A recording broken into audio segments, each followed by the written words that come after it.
Welcome to the Popcorn Talk Network, for the online broadcast network that features movie discussion, news, and interviews. Press 1. Popcorn Talk. We talk movies.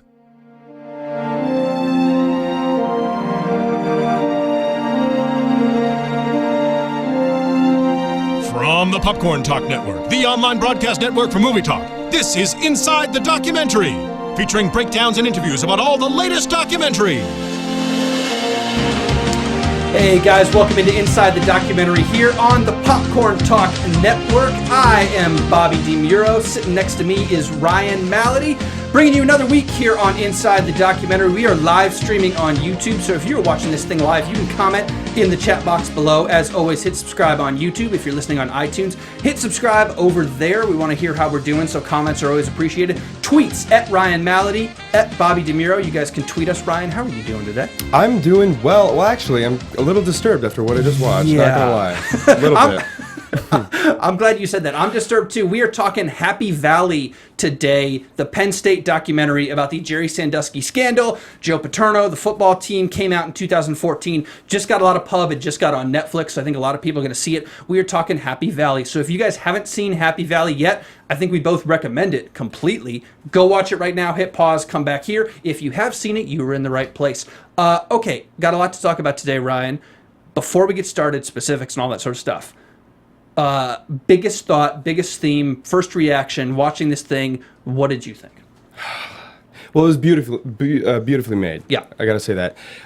Going into it, I'm not a big sports fan. I'm not gonna lie. I'm not one of those guys, and it's weird. But so I didn't have the background knowledge of this whole situation like most sports fans would have. I think you were mentioning earlier to me, this is probably the biggest sports story off the field. I would make a case as the biggest off-the-field sports story in the history of sports. Certainly college football, just because of the crimes, the school that it happened to, the people it happened around. I think it's really valuable, though. You come in knowing nothing about this before the doc and before the research. I come in, I remember the day this happened, where I was, what I was doing. I called my dad and we talked about it. I'm not a Penn State guy. I don't hate Penn State. You know, I have no dog in the fight. But I just remember everything. It's as weird as it sounds. You know how our parents' generation talks about where they were when Kennedy was assassinated and all these seminal moments? This is almost like that for me. So this is a good dichotomy. I think I'm like the inside watcher, and you're the outside like, all right, let's figure it out. Yeah, exactly. And I was watching this, and I'm thinking, this is a big deal. But the way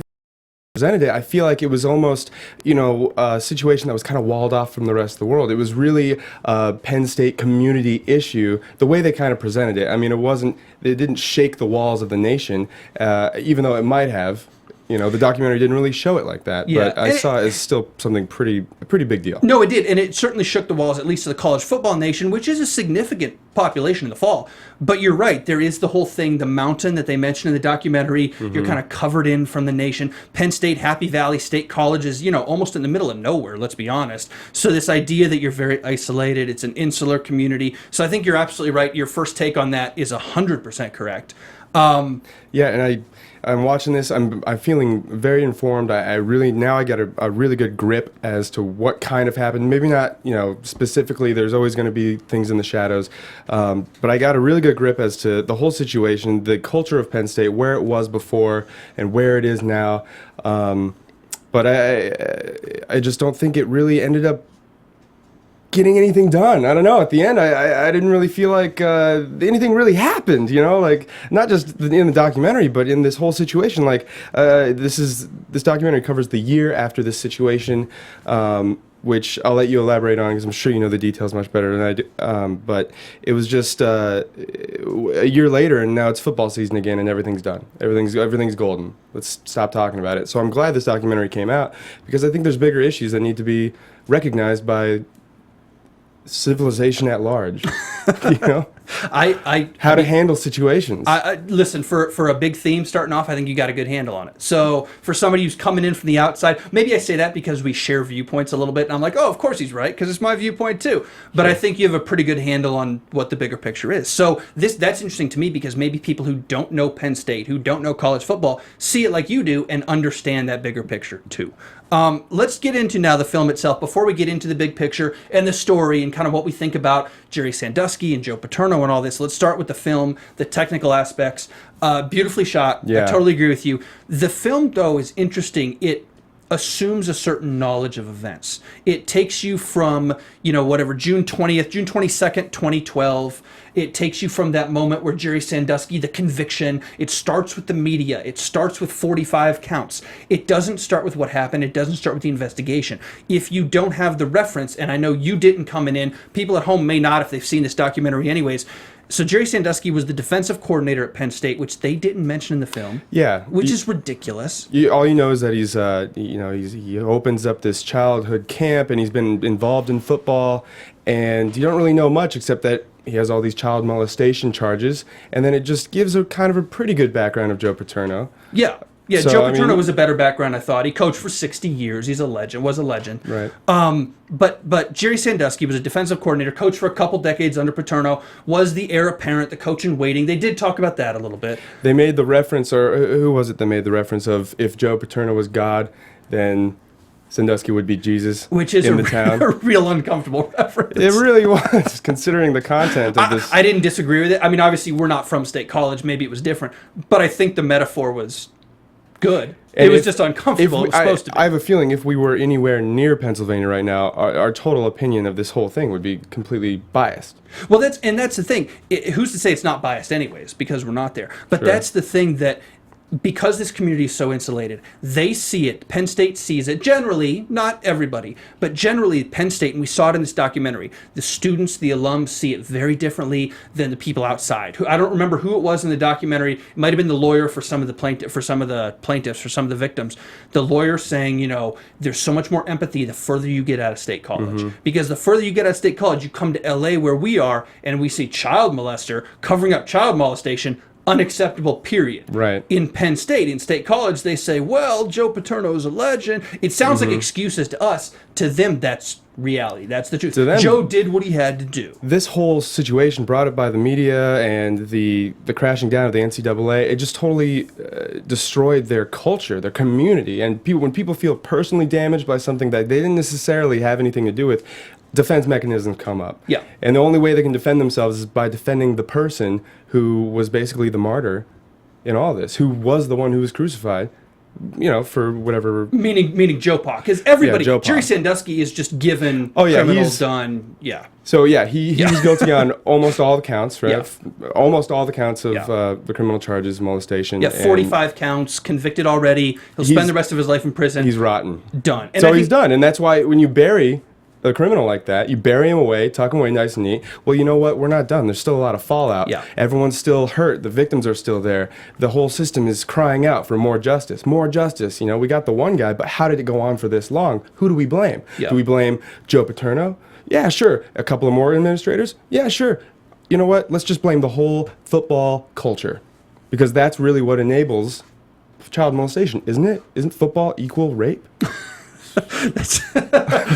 Now you're okay. That's a little too far. And no, I hope you can gauge my sarcasm 100%. level on that one. 100%. It wasn't too serious. But that's how people tend to boil it down. Yeah, and I think I love this documentary, and not to say I love this story. I don't love this story. I wish it never happened, obviously. But this story is fascinating. Jerry Sandusky, Joe Paterno. This whole thing is fascinating because you not only have a very compelling, disturbing case on top of a very big program, you have the best program. You have the program that graduates kids, the program that does it right, the program that's done it right for decades. They're such a right program, they don't let names on the back of the jerseys. The helmets don't have logos because it's about the team and they mean business. And for the program at the very top, with the legendary coach, the greatest coach in the history of the sport, to do literally the worst thing imaginable. Cheating, recruiting violations, those are all one thing. We sweep them under the rug in college sports all the time. If you're a Kentucky basketball fan, let's be honest, anything else, it's not just Kentucky. But we sweep things like that under the rug all the time. This is unimaginable. And for it to happen to the best program, for the best coach in college football who is beyond reproach, to be involved in a potential cover-up, you could not write a movie in this way that people would believe. You'd say, oh, it's stereotypical, fall from grace, best to worst. You wouldn't make a believable narrative film. This is real life. It's better than film. The next best thing is the documentary you can make out of it, right? It's better than... It's just such a dichotomy to see. And when it happened, like I said, I remember where I was. I remember watching this on TV. I remember calling my dad and being like, you will not believe this. We talked about it for like 2 hours. We don't care about Penn State. But Right. it's such a weird, unfortunate, disturbing, but also just edge of your seat, compelling story. Yeah. You say, oh my God. But this documentary comes in a little bit after the fact. So Jerry Sandusky, defensive coordinator for years, retired, was still in good standing, as we'll learn, still had access to the facilities because we learned what he was doing with kids there. Yeah. And it's not allegedly anymore. He was convicted. So it's a fact, apparently. But he had retired. He had still been around the facilities. They got a complaint to the Pennsylvania Attorney General in 2008 that he was doing something inappropriate with a high school student in the area. The mom went and complained. The Attorney General opened an investigation and said, oh my God, this is way bigger than we thought. And a grand jury was convened in 2009. What we see at the start of this film with the conviction and stuff is the process from that grand jury. So that grand jury had been going for 3 years. So when we see Mike McQueary and Joe Paterno in 2002 talking about these molestations and stuff, things like that were what the grand jury was investigating in 2009, 2012, and the conviction was the result of that. So November 5th, 2011, when this news comes out, when the riot happens, the protest, whatever we want to call it, when that stuff happens, a grand jury had been working for 2 years. So that's the context to put this in. If you're unfamiliar at home with Penn State, or for you who didn't probably understand that's why this November 5th thing happened, there was a grand jury investigating Sandusky for 2 years. Wow, By the time this came out, they had an airtight case, and sure enough, they convicted him. So that's kind of the context. Now, go ahead. And it was, at one point, I wasn't sure at what point in the trial process, Matt Sandusky, Jerry Sandusky's adopted son, came out and decided he was going to testify against his adopted father for abusing him as a child.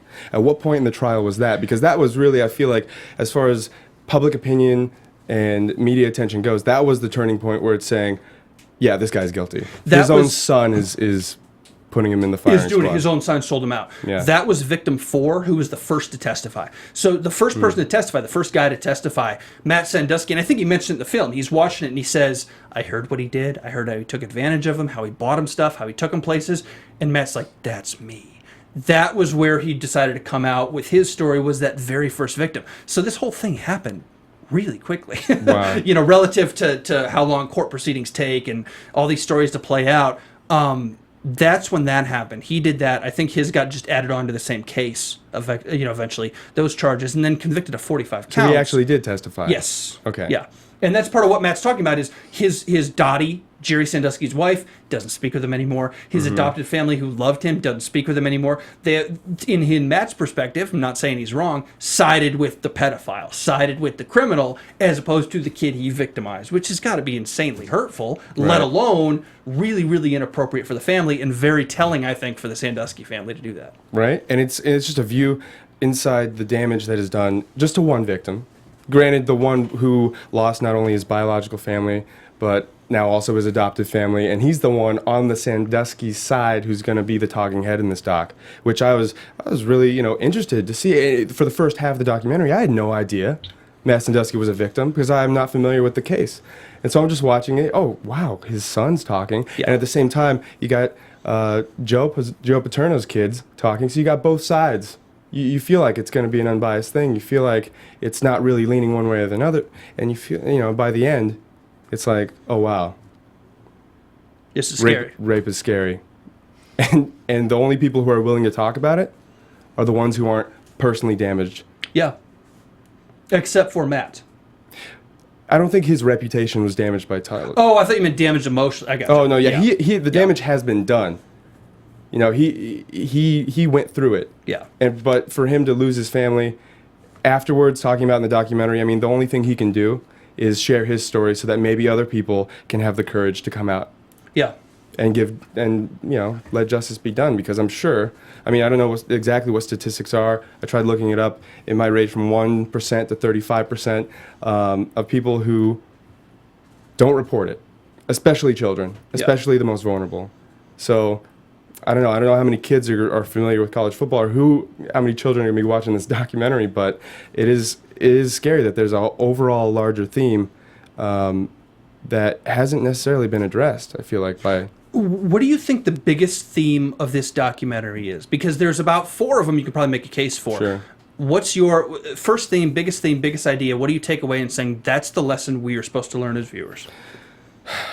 Honestly, I got this whole sense of idol worship coming out of this documentary, and you got these murals being painted and painted over, you got these statues being erected and then taken down, and it just feels like that kind of shaming. If we just shame the person who is responsible, then overall as a culture we can get over it and move on without actually solving a problem. So I think that was the a main quote in the theme- documentary, right? Somebing Somebody about- said that in there, Yeah. almost about it. Yes, Pretty absolutely. much. Yeah, it was, if we can, something along the lines, if we can, I wrote it down, if we can, You shame things, and that's then you how we move do on. things, yeah. Shaming, we, perform a shaming spectacle to allow culture to move on and to avoid actually doing something about it. Yeah. And I feel like the main theme was how a whole community that college football stretches larger than just the town in Penn State, Yeah. Can just be swept under the rug so easily. It's just the whole theme was, hey, check out this huge issue that just went away in a year. Mm-hmm. This huge issue which stretches back a guy's legacy over half a century, a culture that was developed over generations, and football, the awesome, sport of football being shamed for just a moment because of the kind of culture that enables, someone to be able to do that is just swept under the rug. And I think another big idea with that idol worship thing is nobody can be above reproach, even the people who seem to be above reproach. To me, this documentary, even more generally this story, is not about Jerry Sandusky. Jerry Sandusky's was the cut and dry part. Jerry Sandusky's was, you did this, we have the evidence, here's the testimony, you were convicted, see you later. No one questioned that. To my knowledge, there's nobody out there who's way off base saying, well, Sandusky was framed.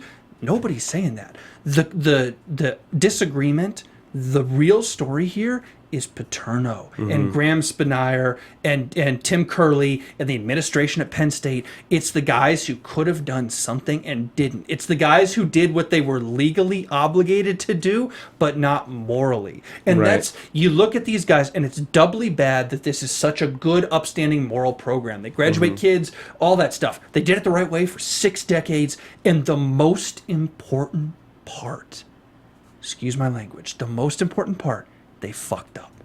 The graduating kids, the winning football games, the making good citizens, the having the kids work in the community and doing whatever else Penn State was doing, that's fine. The most important thing out of all these issues, protecting kids, protecting innocent people who cannot protect themselves, you messed up. There's no other way to say it. And I'm not saying Paterno, if he were still alive, Paterno doesn't deserve to go to jail for what he did. That's not the issue. I'm not talking about a legal ramification. I'm not talking about punitive stuff in the legal system. I just mean on the moral side, on the ethical side. You look at Mike McQueary, who, took it to Paterno, that's great. He's not without fault. Paterno is certainly not without fault. Spanier and Curley, you messed up. You flat out had an opportunity to do the right thing at the right time in the most important way, and you did not, period, end of discussion. That's it. Let's clock out. Does that ruin somebody like Paterno's legacy? I know you don't have kind of the college football, background to know this, but just anybody who's good at what they do, is a legend of their job, is this enough to always say Joe Paterno, asterisk, enabler of child predators? Do you go that far? I don't know. As an unbiased, as an uneducated in the football realm, just viewer, when I saw the ramifications that not only Penn State got, but Joe Paterno himself and his honest accomplishments. I feel like those 401 wins that were removed from his record were honest wins. I don't think the game of football at Penn State had anything to do with this, really the situation. The administration heard something that happened that was really wrong, decided to stall, and in their decision to stall, they realized, we're going to get in trouble because we didn't do anything immediately. Let's just try to sweep it under the rug and hopefully nobody finds out. That was a huge mistake. I mean, listen, if my buddy, decides to get a water cup at Taco Bell and takes soda instead. I'm not going to rat him out. I'm not calling the cops. But this isn't that. Yeah. You know, this is sickening. This is child rape. That kind of situation, yes, you can always say, this is a guy that we're going to go ahead and take his name down because of the mixed controversial feelings that people get. But I feel like a lot of the ramifications that followed were just, I don't think they were necessary. I think it was NCAA trying to make a spectacle of him. Trying to make an example of Penn State. Hey, guess what? You guys do any of this, we're going to take away your bowl privileges, we're going to take away your money, we're going to take away your wins. But honestly, I don't think that solves the problem, and that's why I don't agree with it. Now, next time I, hear about a scandal that comes out, I'm going to think, well, no wonder they didn't say anything. Look what happened to Penn State. Why would they? Why would they bring it up to someone's attention sooner? Wait until you get me started on the NCAA in a second. Okay. Because you're exactly right about that. The punitive thing was arbitrary and, in the end, worthless. Mm-hmm. But let me read you some quotes about Paterno that, interestingly, were not in this documentary. Let me be honest before I read them. This documentary, Penn State people, supporters of Joe Paterno, supporters in Happy Valley, are going to say this documentary was inappropriate. It painted him in a bad light. He was a scapegoat. He didn't do anything wrong. He did what he had to do, blah, blah, blah. I know Penn State people hate this documentary because I have read what they have written about this documentary. I don't think it went far enough. Mike McQueary, when he saw this happen, he was a graduate assistant in 2002. He saw Sandusky, what he saw based on position, he didn't see the penetration, but based on position and nudity, anally raping a boy in the shower in 2002. Doesn't get more graphic than that. He reported it the next morning to Joe Paterno. It was reported in grand jury testimony that Paterno told McQueary at the time, quote, "You did what you had to do. It is my job now to figure out what we want to do." The only thing you should want to do, especially for a coach who is not a part of your team anymore, who's retired, not that makes it any better, but if Paterno was protecting the program, this is a retired coach. It's not even going to affect the program. That's bad enough, but what we want to do. The only thing you should these are quotes from testimony. From testimony. Yes.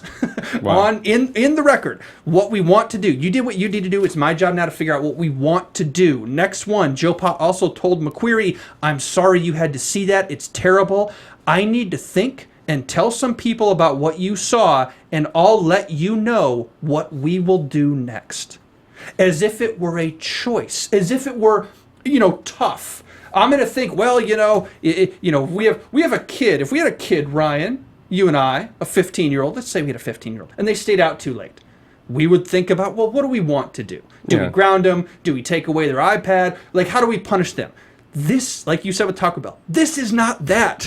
You don't say, well, maybe we'll make Sandusky run laps. Maybe we'll say, hey, don't come back to the facilities, which is what they ended up doing. They ended up saying, don't come back to Penn State's facilities. That was it. That's not even a slap on the wrist. That's great. You don't get to use a gym for free. Big deal. You don't get to use your rape shower anymore? There is no want. There is no decision. The decision is go to the police. The decision is, and there's a great scene in the film where the attorney general is talking about it, and somebody asks her at the press conference and says, "Do you think Joe Paterno did enough morally?" And she says, "I'm not in the moral business, I'm in the legal business." Yeah. From a legal standpoint, Joe Paterno did what he had to do. He wouldn't, if he was alive, he would not have been arrested for it. He literally was the whistleblower he had to be to his superiors. The three superiors, Tim Curley and those guys, are facing criminal charges. Those guys did not do enough. Right. But with Paterno too and McQueary, any of them, the police, that's the only thing. That's the only option. You don't go to your coach, "This is what I saw." If you're Coach Joe Pa, you don't go to your athletic director, "This is what I saw," and then say, "Well, yeah, we got a game next week. Whatever." No! Right. No! It's wrong. And that, to me, the fact that quotes like that were not included in this documentary makes Paterno a very sympathetic figure. And I'm not saying he's the worst person, because the worst person in this story is Sandusky, and it's not even close. Sure. But Paterno is not nearly the sympathetic figure they tried to make him out to be. It's not nearly, to me, on this case, the battle of, moral, ethical, where do we stand? It's obvious. It's obvious. I'm not, that doesn't mean Paterno's beyond, saving as a person. He certainly did a lot of great things. He was a great football coach, and he did produce great young men. But this is obvious. It's a doozy. It's amazing how one one lapse of moral judgment, just like that. I mean, and that's a big lapse, though. One lapse can totally stain half a century of good deeds and outstanding performance and being a role model in your community. It's just totally crushed. And the thing is, we can't talk to him about it. We can't ask him about it, and he can't give reparations for anything because 3 months after he after the whistle was blown on the whole situation, he died. What? Yeah. 3 months after he It got was still like fired. 3 months. I mean, he gets cancer. I mean, he had cancer, clearly. But he's Right. diagnosed with cancer 7 days after this drops. He's Right. diagnosed with cancer 4 days after he gets fired. Right. Works for a school for 61 years or whatever it was. Gets diagnosed 4 days after. That's the movie aspect. That would be part of a narrative film. And all this happened halfway through the documentary. Sandusky's gone, Paterno's dead, and now we have. And I clicked on the screen like, wow, there's still half the doc to go. Well, I thought, that's not where it ends. Okay, and because that's not where it ends. Sandusky's gone, and the conversation continues. And that's because the conversation, I think, is timeless. It's this moral thing. And I know we all have different moral, realms that we live in. We have different kind of standards we live by. I would think there are some obvious ones, child molestation being one of them, murder being one of them, things like that, rape being one of them. Maybe not, evidently not, but it's such a large topic, and it's not just sports, it's everything. It's politics, it's a lot of things in this country and in Right. this society in general.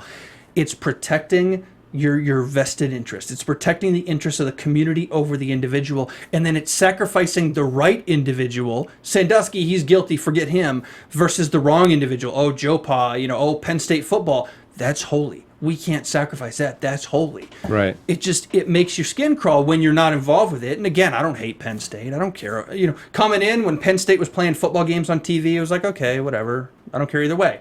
But seeing this from an unbiased perspective, as you have in general, and from an unbiased perspective, fan-wise, as I have, it can't be a question. And the fact that it's a question for so many Penn State people about Paterno's legacy, about whether Paterno did the right thing, newsflash, he didn't. I don't know how these guys, Tyler, our buddy, Tyler in the documentary, The College Kid, I don't know how these people live with themselves with that attitude. It's so obvious. I mean, maybe I'm wrong, but it's obvious. It's just amazing to me how the parallels are made between football culture and this horrendous crime that happens everywhere all the time, but it just so happened to happen within an organization that makes millions and millions of dollars, works with young people, and the administration that was responsible for taking a monster out of their locker rooms and putting him in jail where he belongs, where he can't hurt anybody, especially a guy who runs a child camp with a bunch of, lonely, quiet, vulnerable children who are away from their parents. I mean, it's frightening. I mean, I can't even think of, maybe if he was a serial killer, I don't even know if that's as scary. I feel like the innocence of a child being corrupted and just destroyed, that wasn't totally taken care of initially, that's the whole problem, right? Yeah. And how do we solve it? Okay, well, Paterno died, so that's okay, but his legacy lives on. He's dead, so how can we punish him? How can we rid ourselves of the unclean feeling we have by worshiping a guy who made a bad decision? Well, let's pull his statues down. Let's erase his name from the book. I feel like when I was watching this, I was watching some kind of historical documentary, historical account of how one culture will come in and conquer the other and erase the names of all the previous kings. Or maybe some Egyptian pharaoh gets pissed off that his dad did better than he did, and so when he comes into power, he tears his statues down, chisels his name off the rock, and puts his own in place. Take Paterno down and put up Bill O'Brien instead. O'Brien's Lions. Let's shift idol worship so that we don't feel bad for worshiping somebody who was involved in something that makes us feel so bad. And it just blows my mind how it's not how do we fix administrative care and attention into situations like this, because this isn't the first time rape has happened within college football, college basketball, professional basketball. All these institutions that have a lot of money and a lot of attention, and so much love put in by the communities that are surrounding them, ignore serious problems because of idol worship, because of celebrity worship. And it's not just sports. That's the thing. And I think that's one of the most disturbing aspects of seeing this story play out, and seeing it play out in this documentary, how they portray it is, this is politics, this is entertainment, this is in our communities. We all do this stuff. We all worship idols on some level, and you're lying if you say you don't. We may not be, Taylor Swift fanboys and stuff like that, but that's sort of a stereotype. But we all have people like that. We all have celebrities or athletes and we say, damn, I like that person. But the second you take it to the next level, or even liking the person, you got to keep in the back of your head, it's a human. They're going to do things wrong. Most people are not going to do what Jerry Sandusky did. Most people are not going to fail to do what Joe Paterno should have, but they're going to do things wrong. And this is an extreme example of something that happens in every culture, in every subculture in this country today. This is the worst from one of the best, institutions in this subculture, one of the worst things that could happen. So the extremes of those two things make this so bad, and the fact that it's children makes it doubly worse for the media and for us to see this. But similar things on a far smaller scale are going on every day. Right, and how are those things taken care of? And they're not. I would have loved to see. Okay, so I'll go ahead and let you pull the trigger on the NCAA here, because I wanted to say, okay, they did this, that, and the other. They charged the administration of Penn State, $60 million. I didn't hear where that money was going. I didn't hear them saying, you're getting charged this money so we can start a foundation to try to help prevent and take action on those who are committing these kinds of heinous crimes. I didn't hear any kind of, we took this camp and we shut it down. Oh, you did? What happens to all the kids who need some place to go? What are we going to do about this situation? You have the power and the media coverage to make everyone aware that this is a problem and needs to be fixed, and instead you're focusing all your energy on trying to not feel bad for liking football. Mm-hmm. Let's take his wins away. Like what? Like if Taylor Swift, like you mentioned, went out and slept with a high schooler. I don't know. That's not a very good example. He would probably be worshipped as an idol after that. Yeah, in the double standard of our culture. But exactly. I know what you're saying. If Taylor Swift did something disgusting. Then all of a sudden, we're going to take away her Grammys like she never sold those albums? She didn't sell those albums because she's a rapist. It's like, what? That's not... The only thing that does is make us feel better for liking her music. It's like, well, her albums didn't actually... They're not platinum records anymore. She didn't sell those records, but I still can tap my foot to the beat of her drum, because now I don't feel bad. Like, let's all go down onto the 50-yard line and hold hands and make a prayer for children. But what does that actually do? That just makes it okay for us to cheer as soon as it's kickoff time, and it has nothing to do with actually solving a problem. And so this documentary really did fire me up. Take it away, Bobby. Welcome to America, by the way. If you're just realizing this now, welcome to America. Hope you enjoy your stay. Seriously. No, look, the NCAA as a whole, and just even more broadly, this general thing, but the NCAA's punishment, in the late 1980s, early 1990s, Southern Methodist University was cheating like crazy with recruits, giving them money, giving them cars, doing all this stuff. It got so bad and so obvious, the NCAA gave them what is called a death penalty. Shut down the program for a couple years, cut all their scholarships, and it killed SMU's program for 2 decades. There's a phenomenal documentary on it called Pony Express. You should watch it. You'd really like it. If you haven't seen it at home, that's a good sports doc. But the reason I mention it is, that's the last time the NCAA gave what they termed the death penalty, shutting a program down. People talked about them doing it for Penn State. They didn't. And the reason they didn't, if we're being honest with ourselves, that Penn State didn't get the death penalty, they just got probation, no bowl games, $60 million, who cares? This team rakes in $60 million, what's the difference? The reason they didn't is the NCAA is a cash cow. It wants the money. The NCAA will, in one corner of their mouth, promote college football. Hey, Saturday down south. Let's go on ESPN College Game Day. Let's swing around and cover every game in the country. Let's create a bowl championship series so we can add extra games on to the end of the season and get TV deals. Let's create a college football playoff because we figured out that the bowl championship series doesn't have enough games on TV. Let's add TV money here. Let's add other revenue streams here so that we can make money because we are a corporate entity. Let's be honest. That would be ruined if one of your most storied programs literally shuts down. I'm not saying shutting them down was the right move anyways, but the NCAA approaches this like a business, and they don't care. 60 million? They don't care. Every one of these punishments is arbitrary? They don't care. Does preventing Penn State from going to bowl games for a few years, does that make the victims any happier? Of course not. Does that change the next culture? Of course not. Do you think if Joe Pa was sitting there with the child molestation accusations that McQueary brought to him, do you think Joe Pa said, oh God, I got to go to the cops or else we're not going to be able to go to a bowl game next year? Of course not. And that's what doesn't make sense about the NCAA's punishment on anything, but especially something like this, is it's so out of touch to what the crimes were. This isn't a football-related crime. This is a football culture for sure, but it's not an on-field football crime. But you punish it with on-field things. You punish players who never did anything, coaches who never did anything, and nobody wins. To me, in this situation, nobody won. Right. Absolutely nobody. You're talking about, to speak to that point at SMU, they were involved in actions that make it unfair for the rest of the football communities to play a fair game, right? Yeah. So, okay, give them a punishment. Say, hey, listen, you recruited players in the way that you weren't supposed to. Now you don't get to play football. That's what happens. Everybody paying attention? That's what happens when you do that. Okay, cool. Moving on. Then you got Penn State.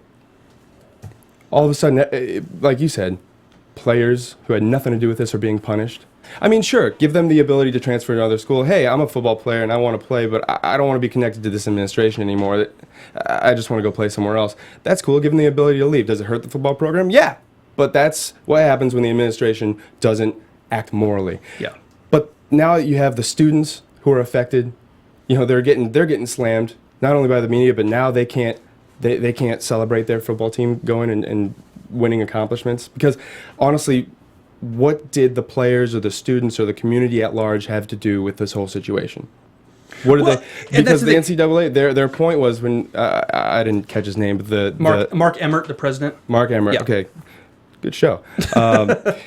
He goes on and he says we need to try to tone down the football culture, the football emphasis, because that's what started this whole thing. We need to focus on it blew my mind for a few reasons. I mean, obviously. Number one, NCAA, the whole point of their existence is to promote football culture. College football is the cash cow. Right, Let's tone down the football existence. Oh, hey, but not the BCS, not the TV deals, not the new college football playoff. You should tune into that. Yeah, it's like when I see tobacco companies promoting like lung health or the BP promoting like environmental awareness or the NRA promoting gun safety. Like it's like good, makes sense, but like that's not really what you're standing for. And like don't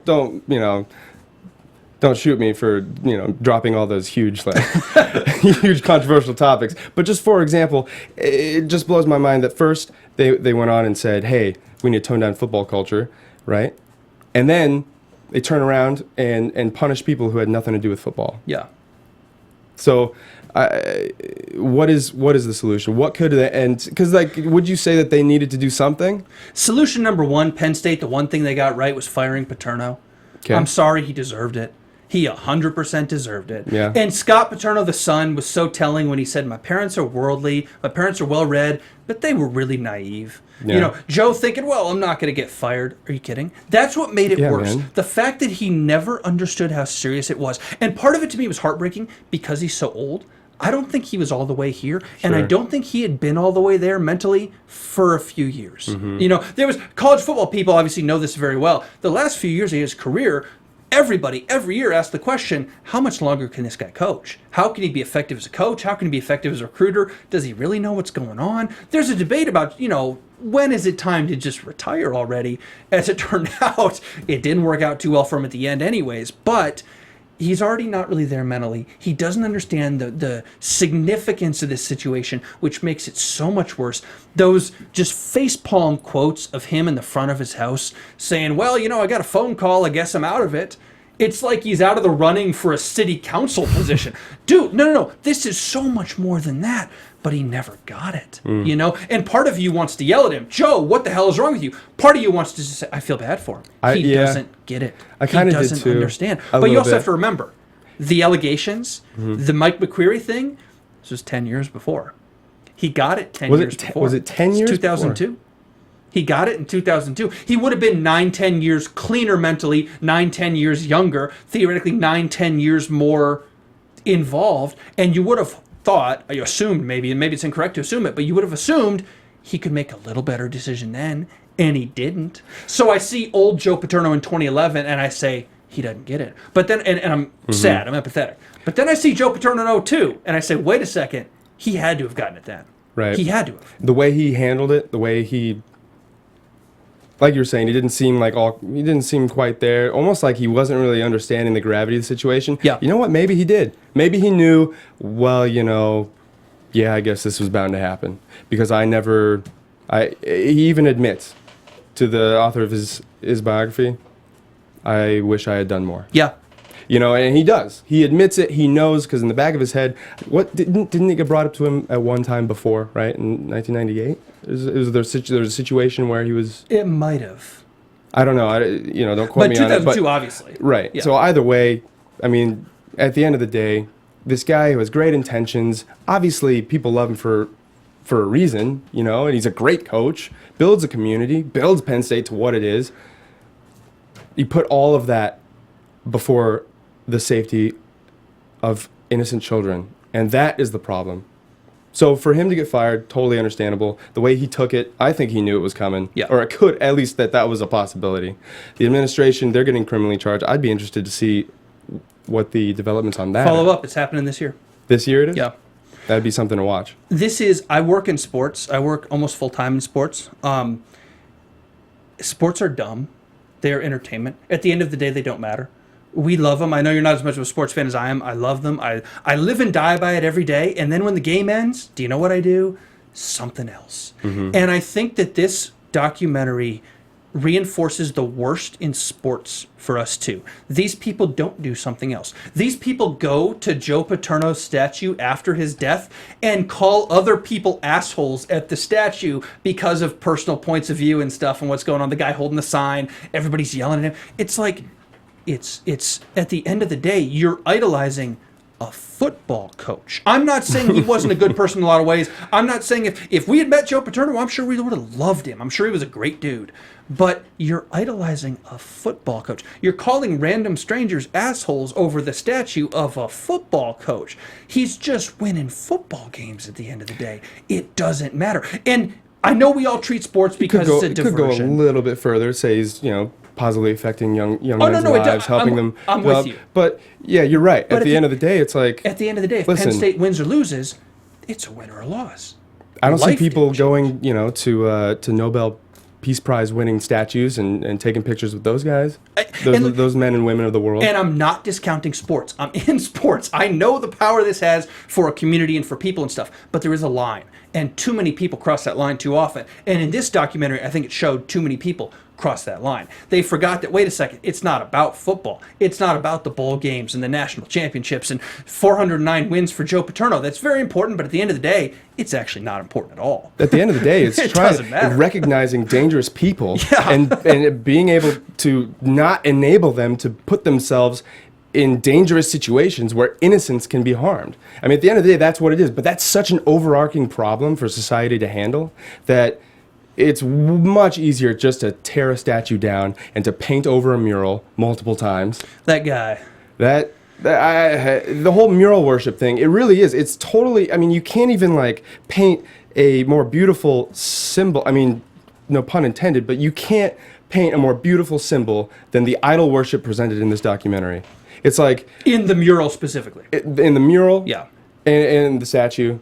For them, let's take it down. Yeah. Well, the mural's still up, but he died and everything was painted halo.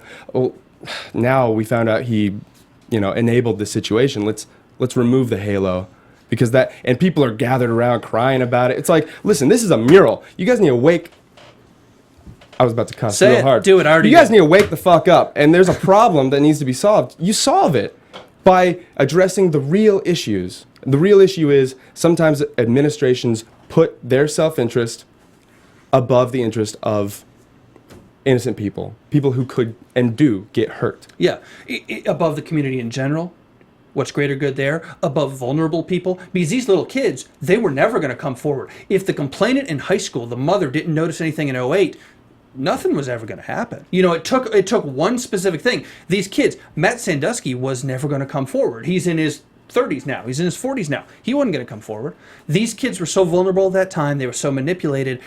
Administrations, organizations putting themselves ahead of people who they know cannot speak to them. Because if a 9-year-old had come forward in 2002 or however old, the kid was the kids would have been at that time. If a kid had come forward in 2002 against Penn State football and not had something airtight, what do you think would have happened? A kid never would have done it.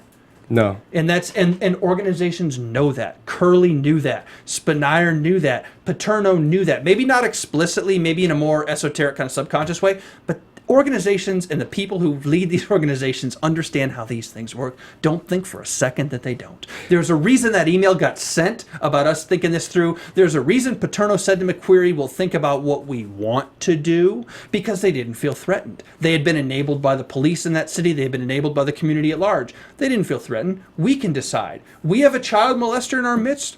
We can decide. Let's just take his keys away and make sure he doesn't do child molesting in our building. Let him do it out there where he can get caught by somebody else who can't get hurt. Let's take our liability away. Whatever you do behind closed doors, Jerry, is what you do. But we'll take our liability out of this.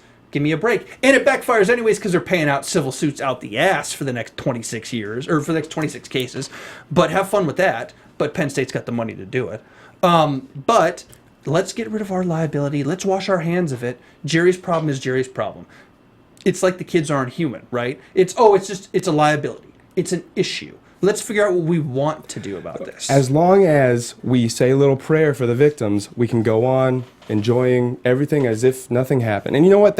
It's almost not fair to give Penn State such a hard time, because this is a community of people who had nothing to do with this. Yeah. Right? They are just kind of victims of bad decision making in higher organizations and some terrible, disgusting human being named Jerry Sandusky. But just because they're victims of those situations doesn't mean that they can be excused for their reaction to how they handled it. They just swept their idol under the rug and went on and continued their playtime. Yeah. NCAA, I don't think they handled it right. The Penn State administration, they didn't handle it right, and the community at large. I feel bad for what happened to them, but I hope that more people can learn. There's a couple crazy things about that community at large too. People yelling at the cameras during the documentary, stop putting all this bad stuff on TV. The media does need to be blamed a little bit. They do need to be blamed, but stop putting all this bad stuff on TV. Or the lady who was yelling, get out of here, ESPN, when they were doing the thing before the game. What are you talking about, get out of here, ESPN? ESPN made you. Sports media made you. Things like this made you into who you are. It made you into a national power, and it is so naive that when it becomes inconvenient for you because you did something wrong in your community, well, get out of here now. We don't want the media. I didn't see you turning them down on Saturday afternoon when you were beating Michigan State. Right. I didn't see you turning them down the next week when you beat Ohio State. So how come you're turning them down now? You don't just get to pick and choose, And the media, the sensationalism is certainly a thing. It's a media, firestorm that descends upon this place. And that's hard to handle. I got to believe that's just, how do you prepare for something like that? But you got to understand that the media, the whole culture of football, that's a part of it. And it made you. It made you attractive to recruits. You recruited great players for decades because they watched you on TV. Penn State did not just make a football program from central Pennsylvania. They get a lot of those kids from a couple hours, just like every program does.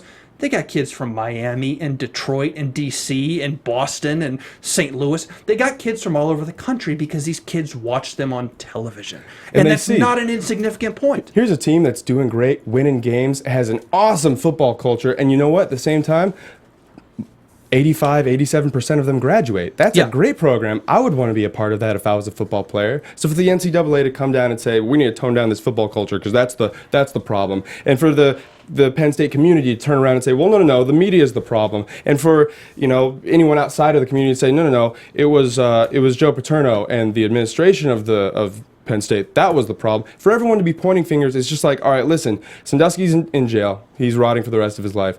We need to hunt down someone else because you know what? That was just too quick of a solution. We need to blame someone else. And as long as somebody puts the blame on something, should we blame them? What are they going to say? Well, they're going to blame them. They're going to blame the football community at large. They're going to blame this administration, and they're going to blame the media. And it just goes around in circles until nothing gets done after 1 year of everyone forgetting about it. And I think this documentary kind of at least shows us how to understand how this situation happens. Yeah. But I don't think it really made any kind of call to action. Not saying it should have, not saying that was the point, but I would like to reach out a call to action, or at least see some kind of ramification. Maybe we're going to see it again later this year when the other 3 administrators are criminally charged. Maybe that would raise a little bit more awareness to, oh, wait, yeah, they made poor decisions. Yeah. But how does that really solve a problem that is prevalent all across the world? Couple minutes left. I'm going to ask you one question to follow up at the very end, but before we get there, a couple final things, and I think you'll find them interesting. The first game in 2012, after Paterno's death, with Bill O'Brien, played Ohio University. College football, Ohio University is not a power, not a bad program, not a power. Penn State lost at home to Ohio, which I think is telling. The documentary didn't show it, but that's telling of it's a new era. You're not going to be what you once were. Penn State ended up going 8-4 that year, though. That's pretty good. More importantly, Bill O'Brien left after 2 seasons. After 2013, he took the job as head coach of the Houston Texans in the NFL. Penn State hired a guy named James Franklin. James Franklin's from Vanderbilt University. Academic school, graduates players. James Franklin in 2012 issued a Twitter apology because on the radio he made comments that he said when hiring assistant coaches he wants them to have attractive wives because it suggests confidence in the candidates. Kind of sexist, a little inappropriate, not on the level of this, but a questionable thing for a guy who's going to replace Paterno in this situation. It gets worse. In 2013, 5 of James Franklin's football players at Vanderbilt were charged with rape for raping an unconscious woman. Jeez. It was turned and decided that Franklin had nothing to do with it. He didn't cover it up. But the optics of that with Franklin are unfortunate. 3 days ago, actually, 2 of the players were convicted. 3 days ago, their convictions were overturned. There was a mistrial declared. It was a big news story. One of the jurors was a victim of statutory rape and didn't disclose it, so those players will go to trial again.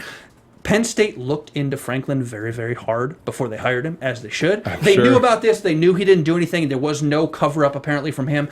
But just the optics of it, I'm not saying he shouldn't have been hired. I think he'll do well there. But you look at it and you're like, oh, my God. Not is this same thing going to happen again? I don't think this will ever happen again at Penn State.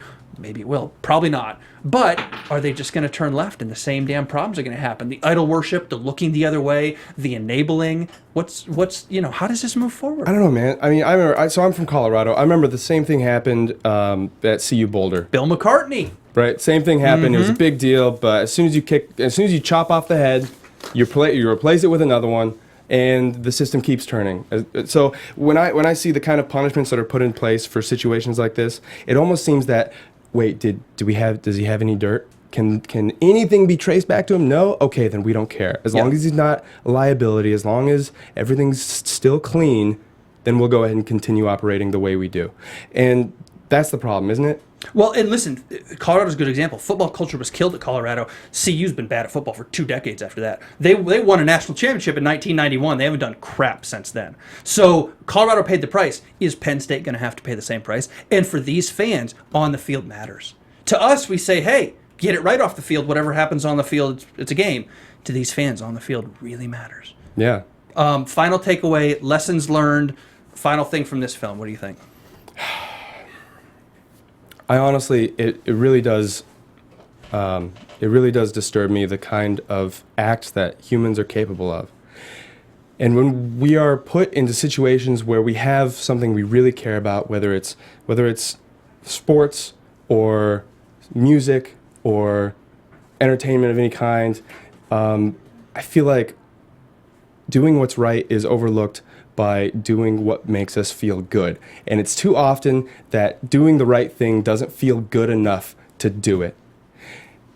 And this is just one of those documentaries that showcases how it's so easy to do what's easy instead of what's right. And I just hope that eventually the punishments that are put in place for actions that are carried out aren't going to deter people from doing the right thing, but from not letting the wrong thing happen in the first place.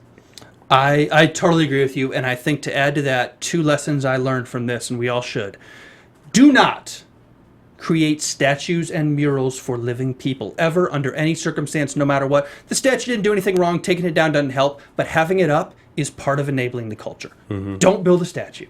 Right. Wait till they're dead, and if they're dead and something bad happens afterwards, acknowledge it. Pretty sure that's one of the 10 Commandments, right? That was like a big deal. Yeah, I mean, it's idolatry is what it is. Don't make statues of living people. All right. Number 2, And this is when I first realized this in my life. We all have moments where we realize a life lesson because of something. This was my life lesson for this. If you don't tell the truth, if you don't do the right thing, it's not a question of if it will come out, it is a question of when. Politicians experience this, football coaches experience this, and you and I will experience this on various levels. Do the right thing, even if nobody's looking, because when you don't, it's going to come out. When you steal the soda at a fast food place and it comes out, you're out 50 cents or whatever, you know. This is a much bigger deal. It's the same idea, though. When you don't do the right thing, when you withhold something you know should be out, it is not a question of, oh, it might not get out. It's gonna get out. Period. It's doing the right thing. We'll toast to that. All right. Twitter, I have a feeling we're going to get a lot of comments on this one. Maybe from some Penn State folks. I would love to hear from them if they disagree with us. Where can they find you around social media, Ryan?